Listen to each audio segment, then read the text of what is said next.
All right, looks like we're recording. Thanks very Mark and Mike, for organizing this session. Among others, this is, oh, we got somebody calling in. Right, Sorry.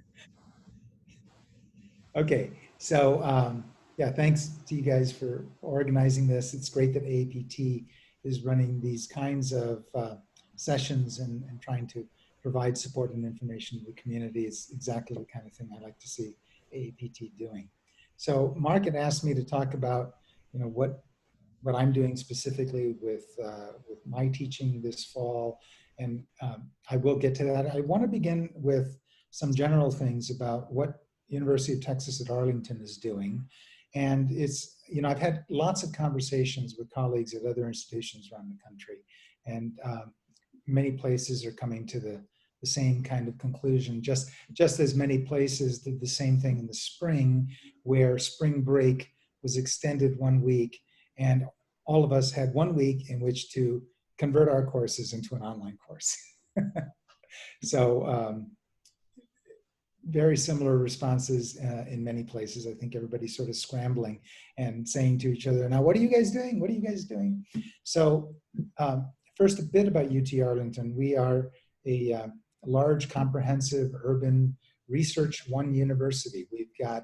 When we've got students on campus, we've got about 46,000 students physically on campus. And we already had some pretty big distance learning programs. In particular, the nursing program had a very big distance learning component. They had about 5,000 people enrolled in that, where people would do distance learning throughout the year and then come and spend a month on campus. And there's a simulation teaching hospital and all of that stuff. I'm not sure what they're doing about that month on campus right now, but I know that they're continuing with their distance learning pieces. So what we're doing is going to hybrid mode.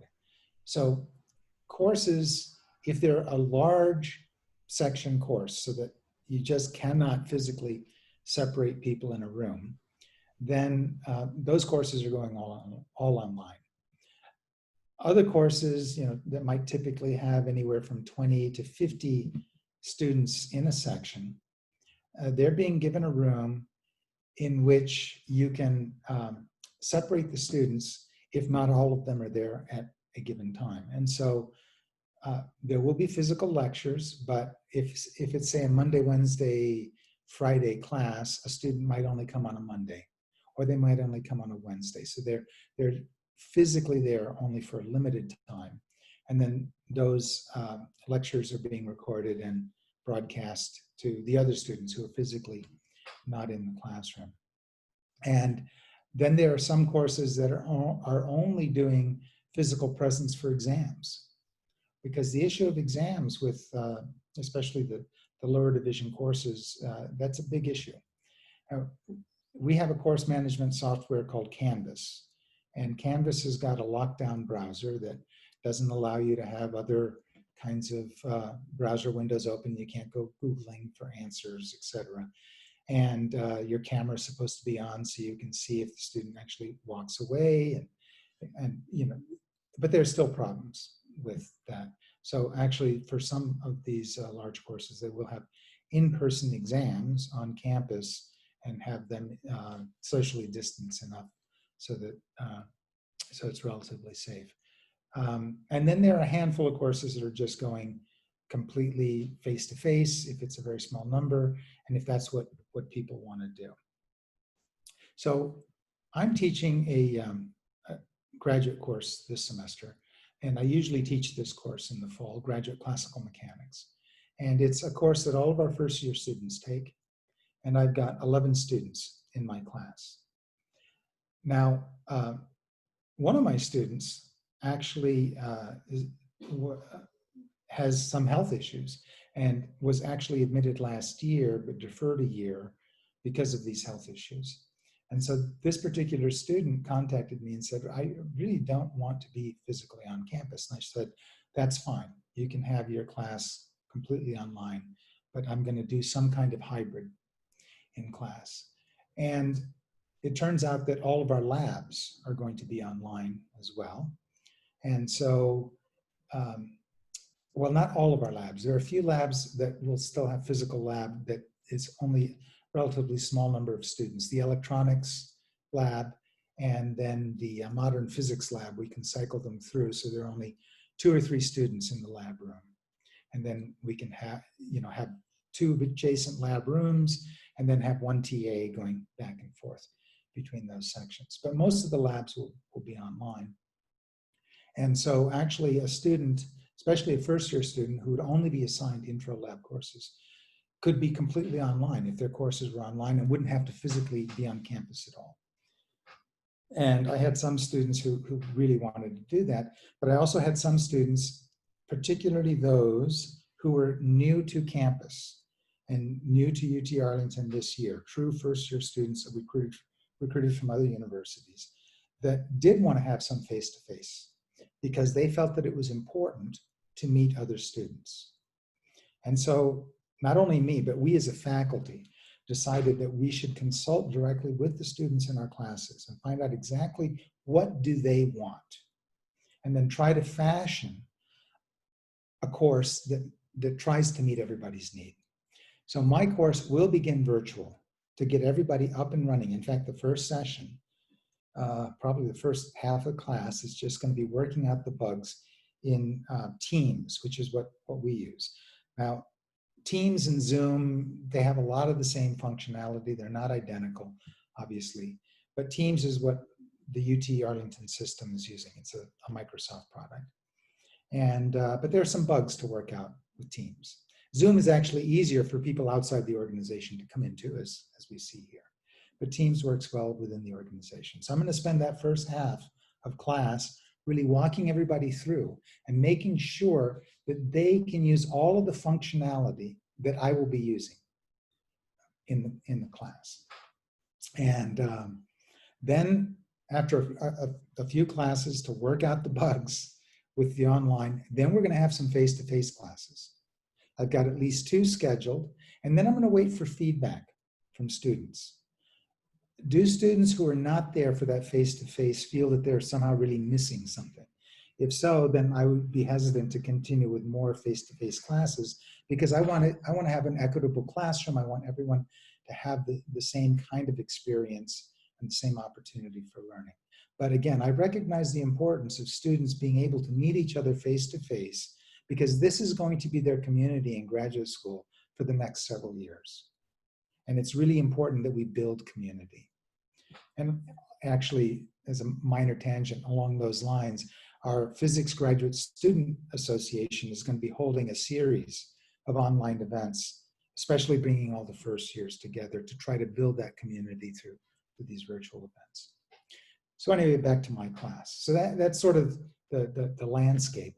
But the real challenge is creating a true distributed collaborative learning environment with these kinds of tools, with Zoom or Teams.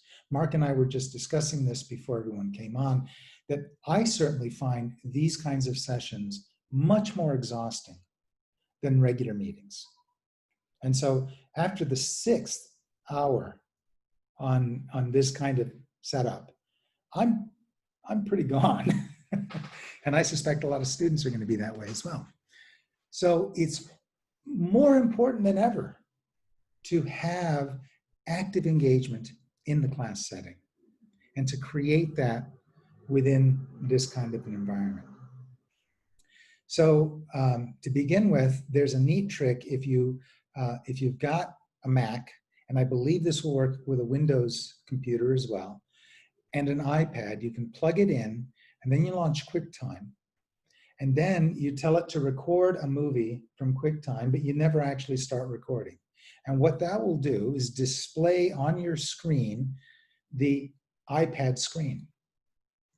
And then you can just maximize that to fill your screen. And you've got an instant whiteboard in which you can write stuff if you want to write some lecture pieces while you're talking.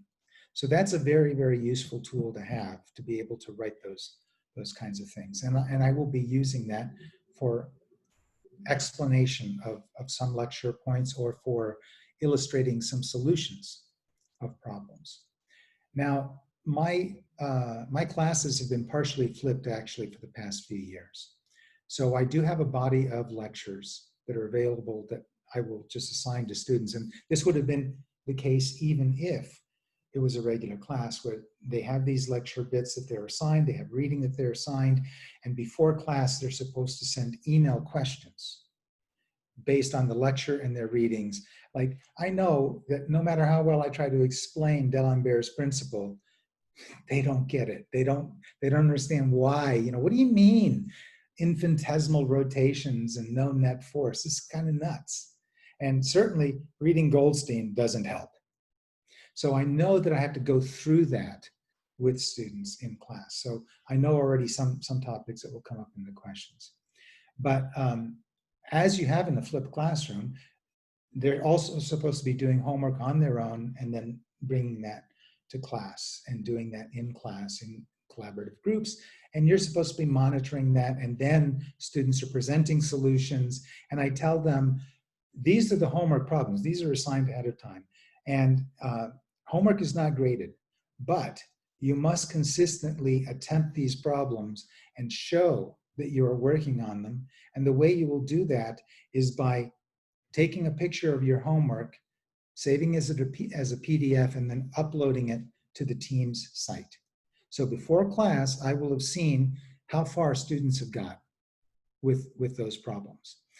Once we get into class, the first thing I'll do is I'll do the lecture piece. I'll answer the questions that came in by email. I might add an additional bits of lecture by plugging in the iPad and doing that. But then at that point, I'm going to break them into rooms. Now, you can do this in Zoom, you can do it in Teams. You create rooms, and then you assign students to those rooms. And by looking at their homework that they've sent me, I'll be able to, put varied abilities into groups. And maybe a student got this part of it and they got stuck somewhere else, and this student got this part of it, got stuck somewhere else. Put them together, because maybe now the two of them can actually make real progress. So they will go into those rooms, and in Teams, we have a shared whiteboard feature. So you can share a whiteboard, and that's what students will be instructed to do, is to share a whiteboard on which they can collaboratively write. Now, it's a little bit of a problem because you got to use your trackpad, but you still can write stuff and you can write equations. They will also have access in the files to the actual homework that each of them worked on and submitted. So they'll be told, pull up your homeworks from the other people in the group, bring them up as PDFs, start by comparing what you did to what other people did, then work at a solution. I will then pop into those groups, come in and visit, how's it going, look at the whiteboard, see what they're doing, move on to each group. After they work like that for 15 or 20 minutes, and I call everybody back to a plenary group.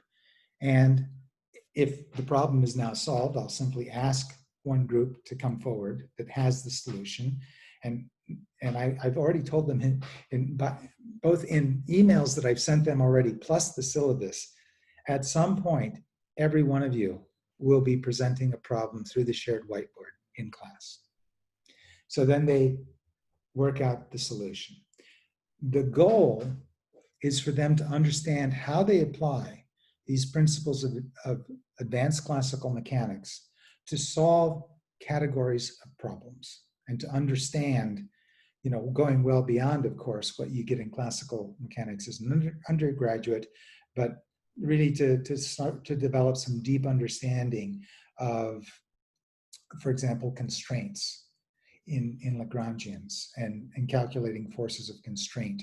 And how do you select the correct coordinate system? And then moving on to things like canonical variations and those kinds of problems. And that leads into Poisson brackets, and students start to see actually where some of the underlying structure of early quantum mechanics came from, because that's really where it did come from. And finally, moving on to Hamilton-Jacobi theory and things like reduced action adiabatic invariance at the end.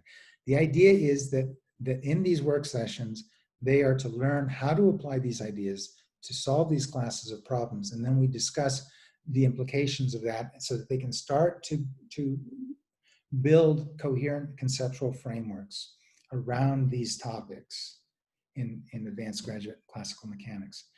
Now, we've got a qualifying exam, and for the, after the second year, you have to have passed all 4 sections, and you get a couple of tries. And one of the pieces in there is graduate classical mechanics. And since I took over that course, and especially since I flipped the class and focused on this kind of problem solving, no student has failed the qualifying exam who passed my class. And I tell them that in the syllabus and on the first day, that if you do this kind of work, you will start to develop this understanding of how you approach these classes of problems. And although the qualifying exam is primarily undergraduate material, there are a couple of things in there that will correspond to, chapters 1 and 2 of Goldstein. And in fact, in the past, we've taken some problems from chapter 1 or 2 and put them into the qualifying exam. So that's in a nutshell how I'm going to handle the class and how I'm going to create that distributed learning environment. And the key thing is that students have to come prepared with something to the class to be able to share in small group. You have to then organize them.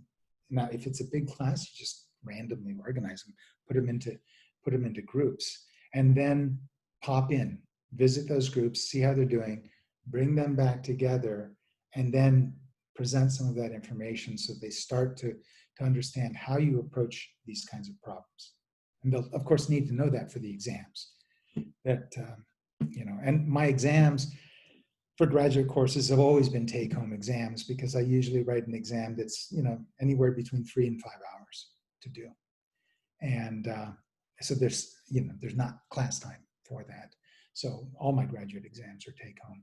And I tell them, don't even try Googling these problems because they're not in the wild. And I created them. And I also solved them, so I know that they're solvable. So that is, in a nutshell, sort of my plan and what I intend to do. And so I'd be happy to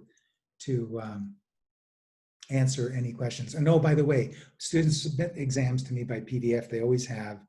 They send me the PDFs, and then I annotate the PDF and grade it like that, and then email it back to them. And that works extremely well because then everybody's got copies of everything.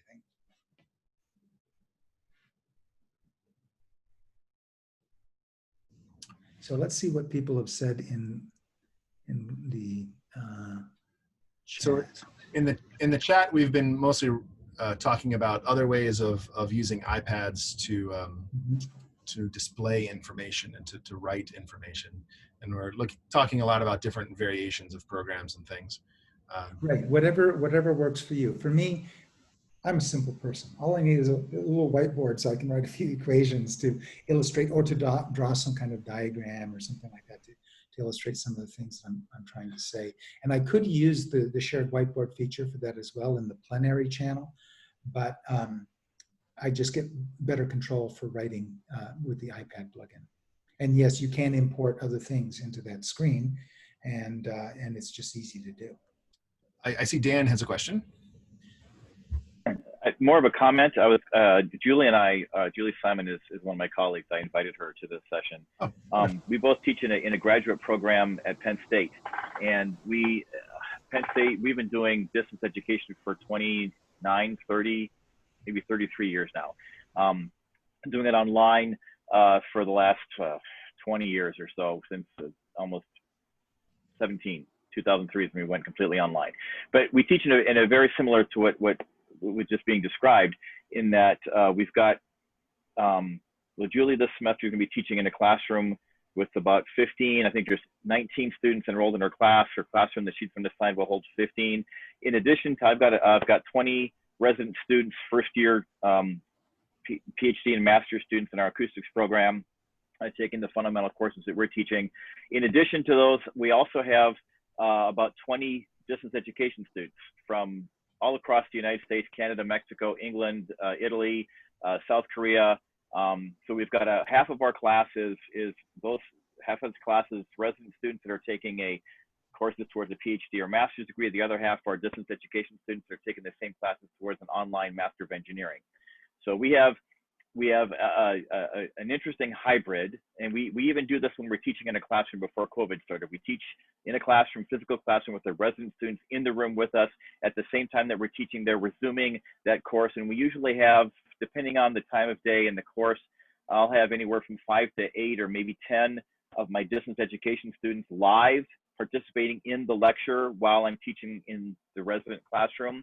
At the same time, there's another 10, 15 students that'll be watching the lectures later in the evening, the recordings, because they're fully employed in the job. So they are either behind a government firewall and they can't use Zoom or Teams, or they're just working and they can't get free to watch class, so they watch the recordings in the evening. So we've got a combination of live, physical, live, distance, Zoom, and asynchronous Zoom students that are watching at the same time. So that we're doing a lot of the same things, but there are sometimes challenges. The things that I would do in a classroom with students, if I was only in a classroom and nothing else, are different than what I would do in a classroom when I have students and Zoom, and I have to figure out how to get them to engage with each other. And then I've got another third of my students that aren't able to participate live at all. They have to engage in somehow asynchronously through discussion forums or some other kind of interaction elsewhere. Right. And we had jointly with what is now UT Rio Grande Valley, it used to be UT Brownsville in southern Texas on the Mexican border, we had with them a joint PhD program, and they would take courses through distance learning with us. So I taught a course in which I had a couple of students down there, and I thought to myself, well, how am I going to work this so they are involved in this collaborative problem solving? And the answer was very simple. I had my laptop that I would bring into class. They could see me doing the lecture part and writing on the whiteboard. Anything that was the flip part, they had equal access as the other students did. And then when it came time for collaborative groups, I would take the laptop over to a student and put that student physically with the 2 students who were coming in remotely from Brownsville into a small group. And they would work together in that way. And that connected those 2 students down in Brownsville with the students in the classroom and vice versa. And that actually worked surprisingly well. If I'd had more students remotely, I would have just requested more laptops and done the same kind of thing. And so you form the group where you've got some live students and some remote students in that small group for those problem-solving sessions.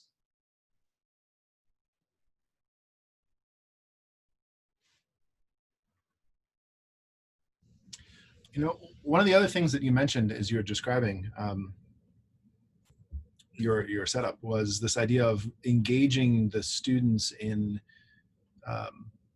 the structure of the class, right? So you're starting off with something, you have an idea, but you're giving it a couple weeks or one session, and then giving yourself the opportunity to take feedback from the students to completely kind of change that structure.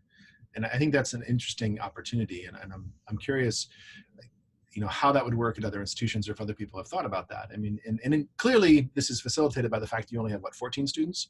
So I've got actually only 11. 11. So that makes it a little bit easier versus a lecture of 200 students. But right, with a lecture of 200, you can't be changing stuff, and because you try to please somebody over here, and somebody over here is going to say, "Oh, that ruins my life."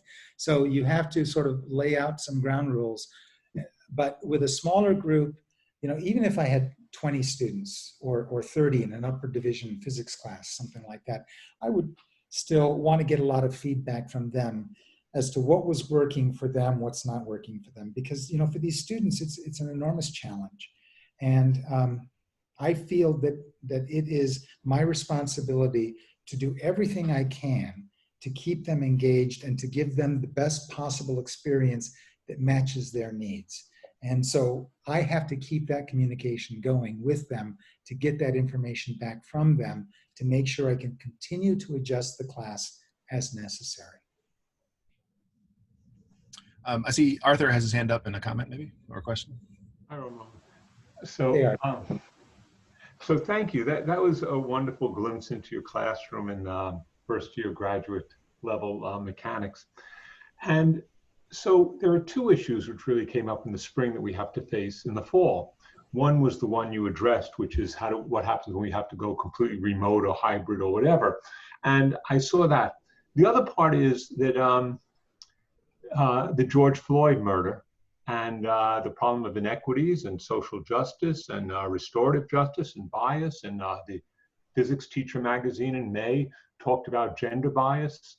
And there were a number of articles about that. And you glimpsed into that. You gave us that glimpse. You gave us that little taste of that where you said, well, you know, I don't want to make these inequities if this doesn't work with distance learning. But what about that bigger picture? You know, our graduate students wrote to the department saying, in May, we were all virtual and everything, but they said, where's the physics department statement about all that's going on in America? Your silence is deafening to us. You know, this was from the women and the men, you know, who were graduate students. And I'm just wondering if, you know, if there's ever a course where you'd say, oh, I don't have to worry about that. It would be Goldstein's first year mechanics. But we do have to worry about it. And how are you, and I know you, Ramon, well enough to know you're thinking about this. Tell me more. Well, okay, so UT Arlington is a very diverse institution. And I work hard as co-chair of the Graduate Admissions Committee to go to places, minority serving institutions, and to recruit students to come to us. And to basically hold a lot of hands along the way, because it's not just a matter of a class. It's the matter of what is the entire environment in a department for a graduate student. They have to feel that there are people there looking out for them, and they're interested in them as individuals. And this is, you know, so much more important, I believe, with students from minority backgrounds who are already dealing with those kinds of issues. So, for example, there's one incoming student who's a Hispanic student who comes from a low socioeconomic background with parents who are not educated.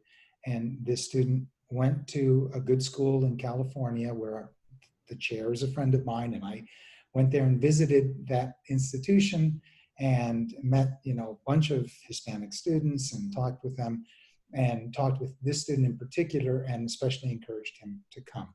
He has been writing me continuously over the summer with all kinds of questions about what's happening with this environment. Are we still going to have classes? Are they going to get paid as TAs? How's all that going to work?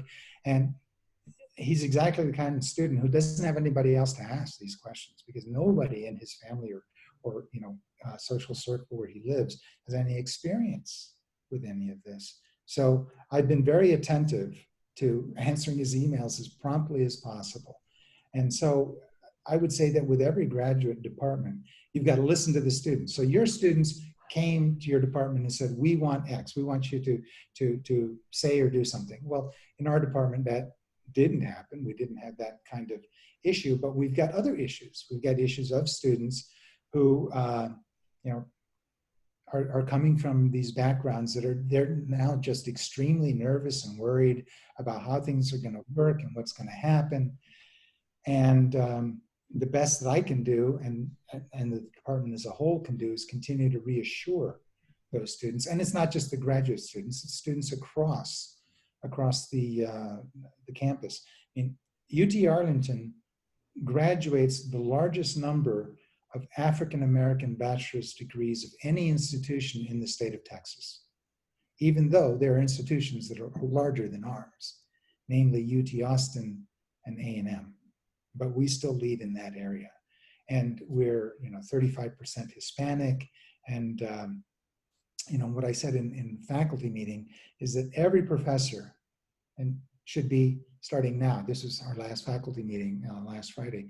Every one of us should be starting now, well before classes start, sending at least one email a week to our class, reassuring students, telling them that we are interested in their education and their safety, that if they have any questions, any issues, they should come to us.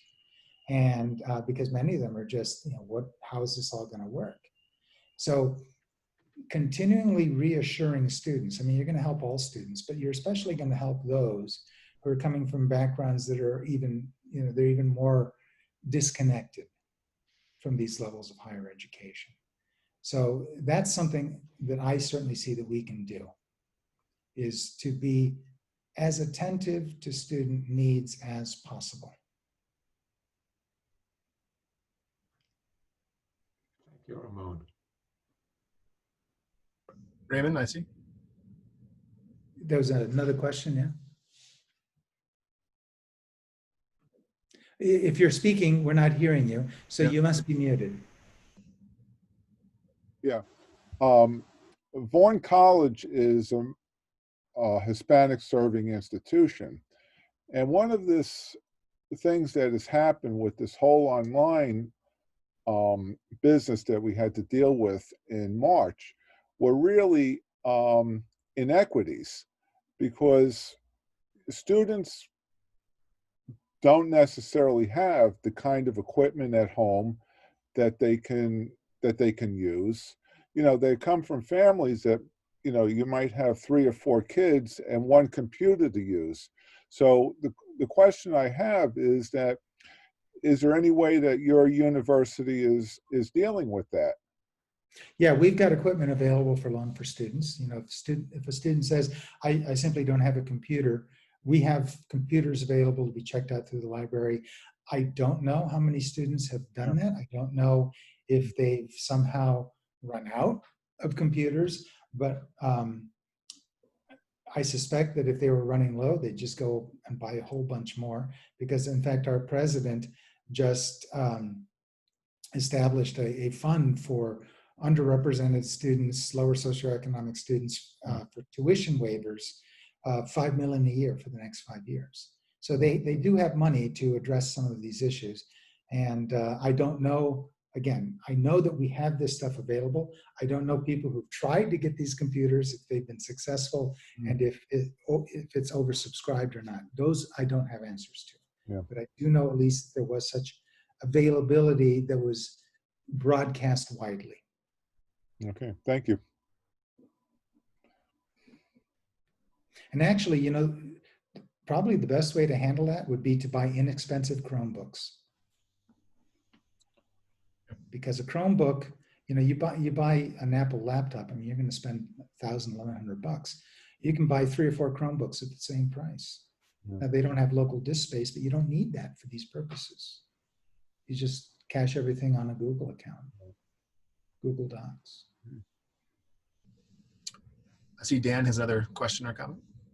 I was going to ask what you guys do now that everything's online. So we had a scenario back in the spring semester where some of our resident students, once everything got kicked off campus, our Penn State closed right in the middle of spring break.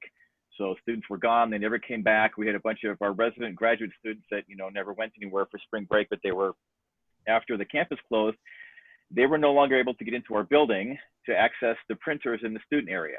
And these students don't have printers at their apartments. And so they were now stuck with the problem of, how do you print off your class notes? How do you print off lecture notes? How do you print off homework sets? How do you print off exams? Because they were not allowed to come to campus anymore because campus was physically closed. So we encountered, I had a problem with one of my distance education students in New York City when they were going through the middle of their horrific experience with the pandemic, where he was staying from home and he was working from home, but he didn't have a printer at home because he didn't need to. He could print everything off he needed to at work. And now he's at home and he didn't have a tablet or an iPad to be able to take notes on. So how does he now function taking notes or, doing homework or doing things like that? So in the spring, I happened to have an extra printer that I wasn't using, that I was able to give one of our grad students to say, hey, take this, take it to your apartment, use it for the rest of the semester and use that. Right now, we're trying to hear where we've asked all of our incoming students, I think we've got 15 incoming first year grad students coming in, and we've sent an email to them saying, hey, if you don't have a printer or you don't have, you don't have your own printer or you don't have your own iPad, tablet, something, let us know right away so we can figure out what we can do to get you hooked up. Because that is an equitable problem. Students come with computers, but they don't always have, they come with a computer expecting I'm going to be in the classroom and I'm going to have access to printers and I can print off my lecture notes and I've got student areas that I can access. And now we're finding out that our students don't have access to some of those materials that we've just never thought about, everybody having to have a printer, everybody having to have some kind of an electronic device to take notes or to engage with material or to do things with. So that's a problem we're trying to figure out how to deal with. How are some of you working around that? Well, I don't know how that's being handled generally in our department. Now, I can tell you about my situation, and that is that a student doesn't need a printer because the lectures, I mean, they can take notes, and I encourage them to take notes. And, you know, oftentimes in class, I would just go around and glance at people's notes. Say, can you just show me your notes? I want to make sure people are taking notes. And I do check and see, you know, which students have viewed which lectures, et cetera. If we're getting closer to class and I see some students haven't viewed lectures, I will ping them. But they can take their own notes on paper. But now, if you don't have a printer, you don't have to print out my exam. You can just bring it up and then write down question number 1, and then you solve it, question number 2, et cetera.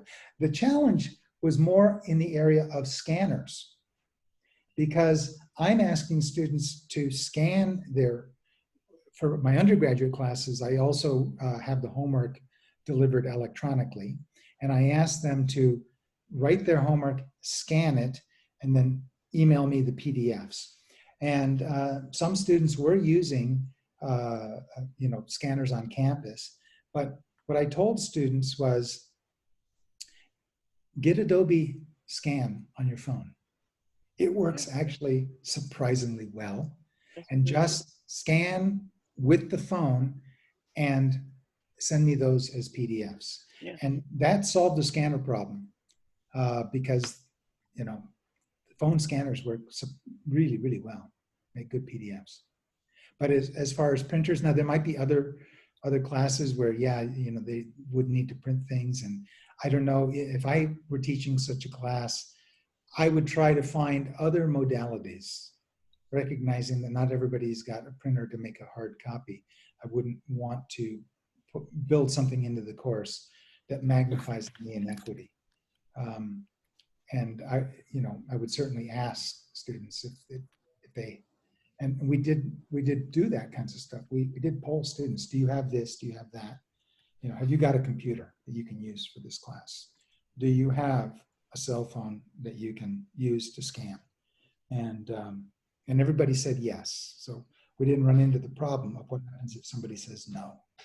Because if somebody says no, then yeah, you got to find some way that they can participate fully and have the same resources as everybody else. Have you run into any problems with students not having access to good bandwidth for Wi-Fi? Not really. That's an issue that we've had some problems with. If you don't have really good access, you know, the whole, even do you want to have your camera on? We've had some students that can't put their camera on because it kills their Wi-Fi and it drops their connection every time they're trying to turn their camera on for a Zoom meeting. So some students have, you know, some students can hardwire plug in. I currently have 3 cables running out my window, down the back wall, into my kitchen and the floor below to connect to my cable modem, so I can actually have a hardwired Ethernet in my office. But some students, you know, are relying on Wi-Fi with low bandwidth, or, you know, 10 people in their housing unit are all using the same Wi-Fi at the same time.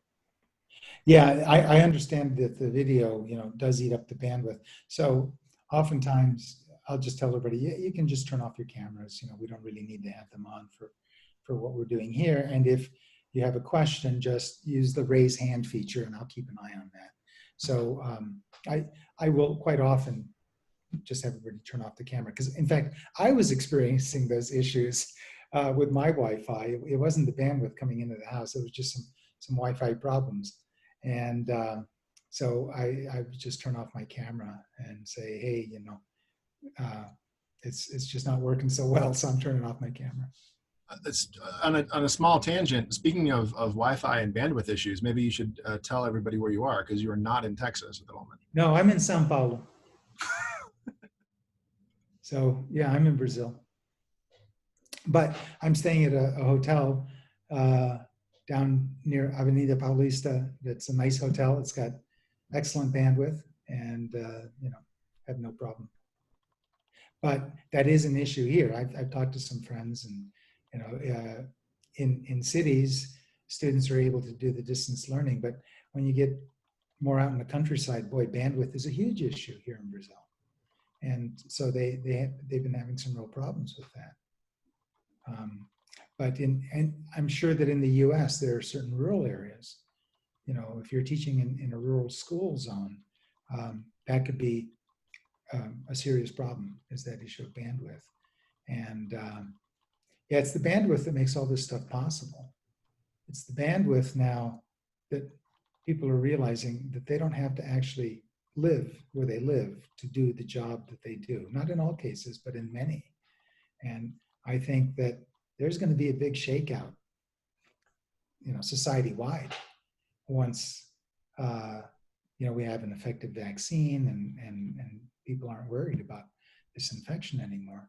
That there are going to be a lot of people who are going to say, hey, actually, I liked being able to be down in North Carolina on the beach and not having to be in the crowded city and have to deal with everything.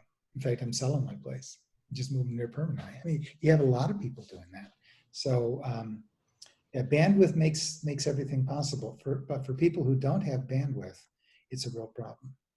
And I don't know how many of you have experienced that problem with students. I did not have any problem with any of my students in the spring, and I don't expect to have any, you know, with students in the fall. But they're in the Dallas-Fort Worth metro area. So, you know, bandwidth is very good pretty much everywhere. I see Ken has a question or a comment.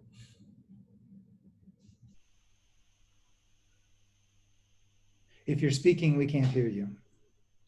There we go. In our college, every student gets their own college email, but they've got it set up so that we have our own G Suite set of Google accounts. So every student gets a full Google account that's within the college system. And anytime they connect to Google, if they use their login from the college, they've got access to the full menu of Google equipment. And it turns out that a lot of students are learning that it's really quite easy for them, after they get used to it, to do a problem on paper and then to transcribe it into Google Doc. Mm-hmm. And then from that, very easily make a PDF to send off or just share it with the professor. Yes. And then when you just share it with the professor, what you can even do is have the professor make comments, return it, you make corrections, perhaps in a different color, and send it back. And because of how Google works, you've got a complete record of when everything was done, which provides a very nice tool for the students to have to look at their homework. It doesn't have to be graded a lot, but it takes some pressure off the professors as far as grading is concerned. And the students don't ever have to actually turn anything in, so to speak. When you finish what you're going to do with it, you change it and it's already on in their drive. Yeah, that's great. That's better than what I do, because I have students email me the PDF and then I annotate it. I do use a different color, mostly red, and then I email it back. So there's an exact timestamp, and you know the homework will say it needs to be timestamped before this date on this time on this particular day, and that's how I know if the student has turned it in on time. I started doing that with my undergraduate classes. Even in a class like, say, modern physics, where I'd have 50, 60 students, I found that it was much easier and I could provide a much quicker turnaround than students turning in paper homework. Because paper homework, especially if it went to a grader, forget about it. You know, it'd take a week or so before it would come back. And so I just said, well, you know, I'm just going to grade it myself. And if I'm teaching a lower division course, I was using one of the homework systems, which gives the student the grade right away. But even with 50 or 60 students, I found that it was fairly easy for me to just request them to send me the homework. And that just means that I got a couple of days where I'm not getting a lot of sleep, but I can get everything done before the next class. and emailed back to them. And that's especially important before exams. You can assign that homework, but you need to give the students the feedback on that homework set before they go into the exam. And yeah, being able to do it with a Google Suite so that it's instantly recorded, it saves me the intermediate step of emailing the students back. So that's great. Ramon, did you say you guys are using Canvas? We are. The iPad, the Apple Store has a really, really nice Canvas teacher app that interfaces on your iPad directly with Canvas that allows you to write and mark up homework right in Canvas beautifully. Oh, that's all great. the grading. You can do all the grading right within Canvas, the teacher app. You can pull up the homework. You can look at when it was due. They can submit multiple submissions, and you can grade whichever submission, the most recent submission, the one wherever it's the due date. It ties right in with the grade book in Canvas, so you can mark it up, write it in, give them a grade. They get to download and look at their written comments and the marked up copies. It works really, really slick if you've got an iPad and Canvas. Okay, well, that's great to know. I really haven't been taking advantage of the Canvas functionality because we also got Teams at the same time, and we were using Teams for a collaborative research in a center for which I'm the project director, a NASA-funded center. I'm primarily a space plasma physicist in my research. I also do research on physics education. In fact, I got a paper about graduate student and upper division student response to a flipped classroom. And that's why I went to partially flipped, because fully flipped just wasn't working so well. But anyway, yeah, that's great to know, because at some point, I'm using Teams for the smaller graduate courses, but the next time I teach a larger undergraduate course, I'll use Canvas instead. And even if we go back to full face-to-face courses, I'm still going to maintain that homework is submitted to me electronically, because I've got better control and I can get the turnaround and get it back to the student so they get really quick feedback. And I view that as very, very important when you're grading homework that way, particularly as you're coming up to exams. So I'm going to remember that, this Canvas tool for iPad. Could I say something? Using the Canvas makes the clarity and transparency so much easier in physics. And what it does is address the issue of equity in itself. Because when the material comes in, as you stated, that it is stamped, and therefore what happens is that, yes, you are able to grade the materials. You can, you can even state not to see the names if you feel that will make a big issue. But you are absolutely right. The material comes in, you can grade it along the way, and the students have access of knowing that they gave the work to you, knowing when you are doing the work and when the work comes back to them.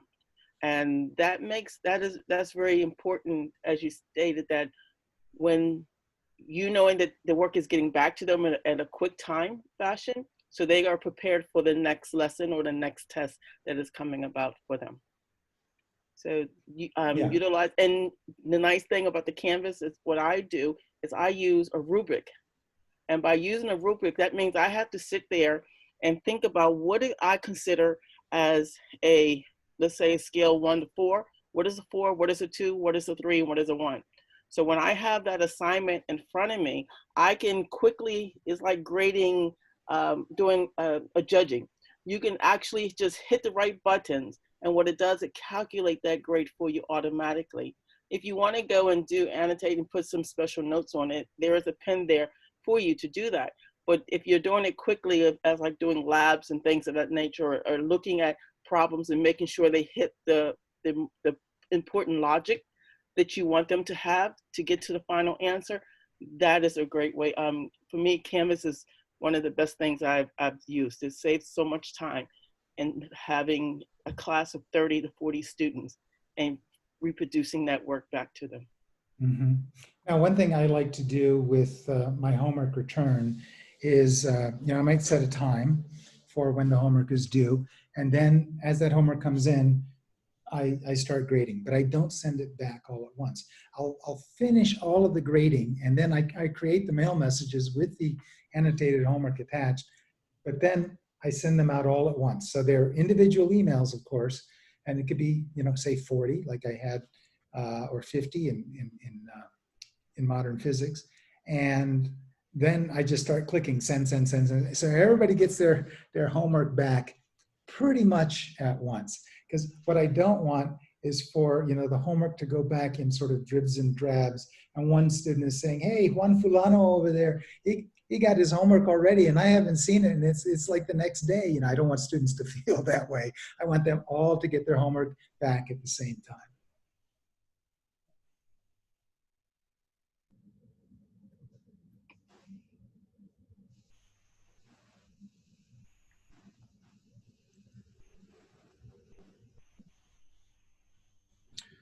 So one of the other themes that has been kind of consistently running through many of our coffee hours, and it's been kind of touched upon a little bit in Ramon's comments and other people, is as we think about our own teaching and really the idea of students interacting with each other and students learning from each other, what are some steps or things that people have done that to connect students with other students?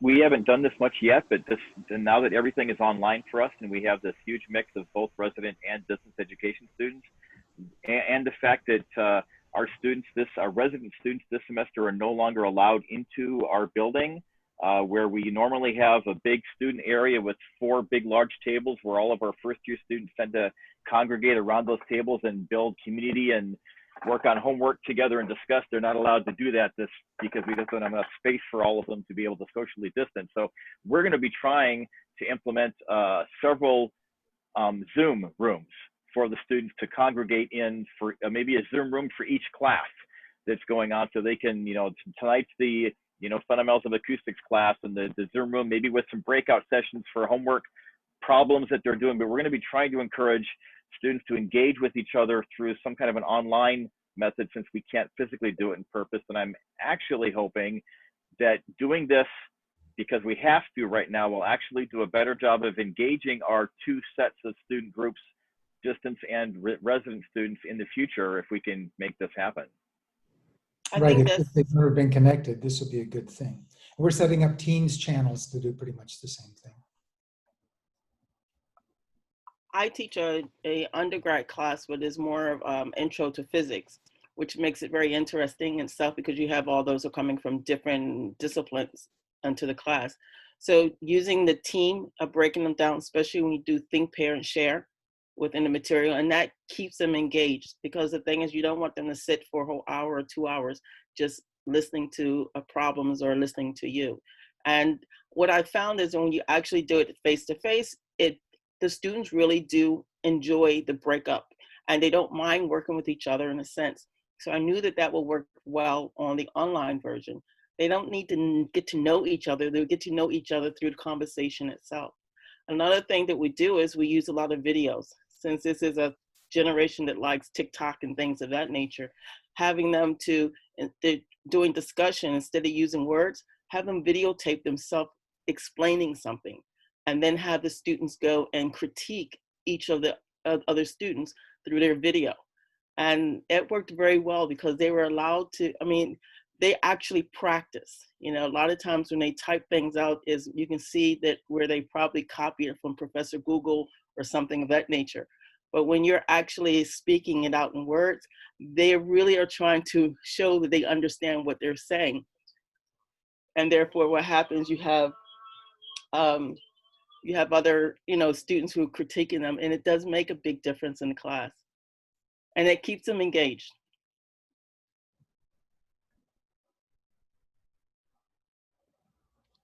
One problem that we have, or would have, if I was to have the students do video, is every student I have has a computer, but only about 60% of them have cameras on them. And most of the students who do not have cameras on their computers probably would not be in a position to buy a webcam. You're absolutely right. But most students have, and that's the first question I asked on my first day of class. How many people have a smartphone? That's a very simple question to ask. And if the students have a smartphone, then they have a scanner, They have the way of taking pictures.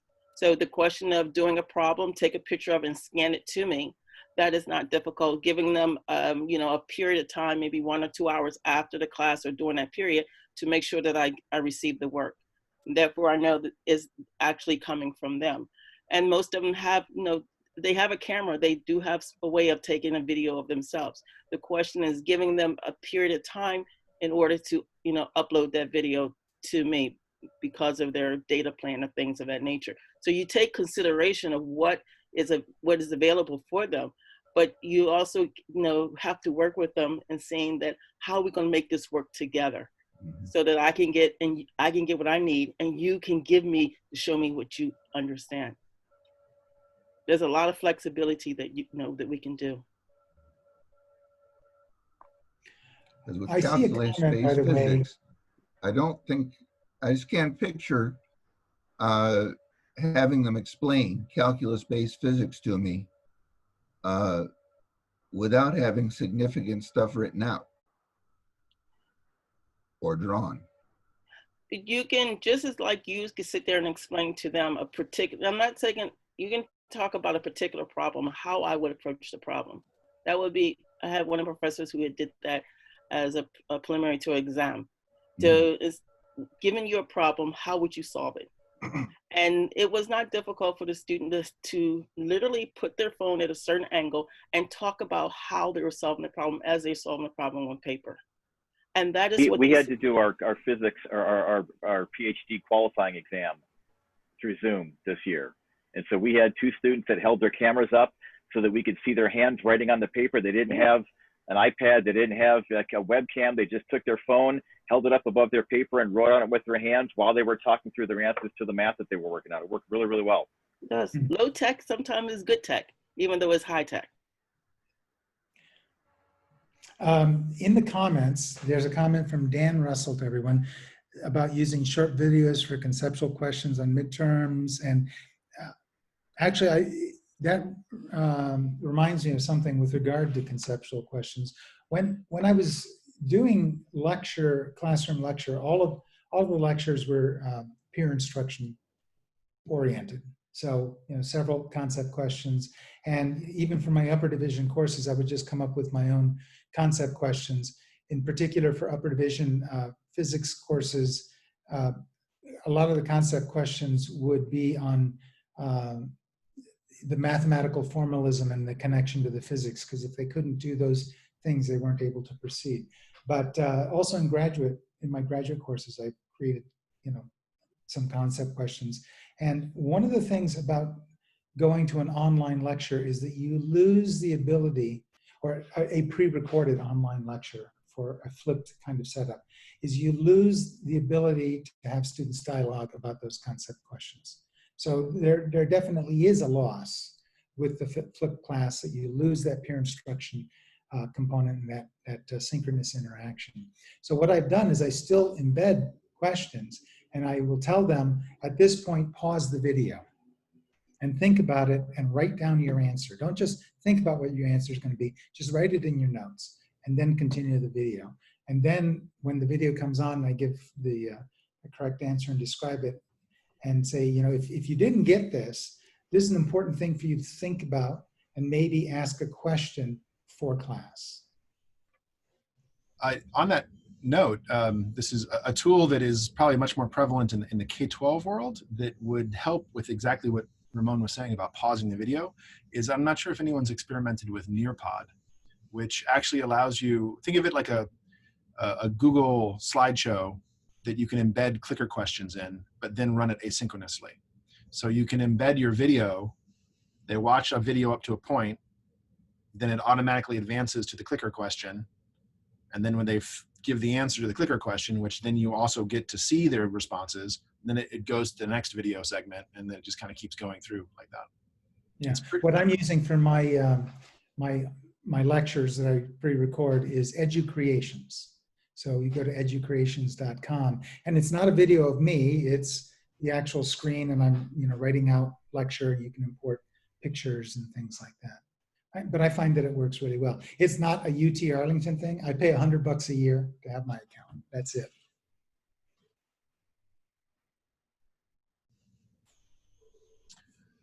If you don't mind me saying, Mark, one of the things that you stated that industry has really hit the K through 12 because they've been knowing of the, the new learning, things that we have in there, where they have a lot of products coming out. So as those at the university level, looking or knowing what is being offered at that level, we can definitely, bring it over. And a lot of time it's free because they know that the local school system do not have the money. So this Nearpod is literally free for, teachers to use. Therefore, bringing it to university is going to be free for us also. Yeah, the target market for a lot of these things is K-12, and a lot of higher ed folks are not even being advertised to, but they're and a lot of it wouldn't be useful, but some of it could be.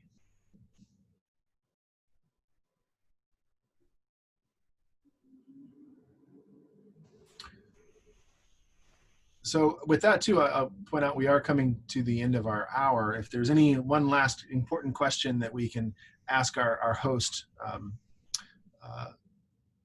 otherwise I think we should bring this another great session to close, and I think another great conversation that was had by all, and I appreciate everyone's comments and contributions.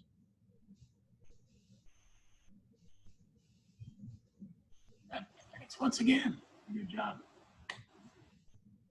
And yeah, thanks to Mark and Mike for organizing this. Thanks for inviting me. It was a lot of fun. And I got to see some old friends who were in there in the audience. Well, new friends too. New friends too. New friends too. So I hope everyone has a great week. Hopefully we'll see you come back next week, also at 7. Usually we alternate between 4 and 7, 4 and 7. These 2 weeks, for other constraints, we're actually doing 2 7 o'clock Eastern times in a row. But good luck as you start your semesters. I look forward to seeing you all again soon, and keep coming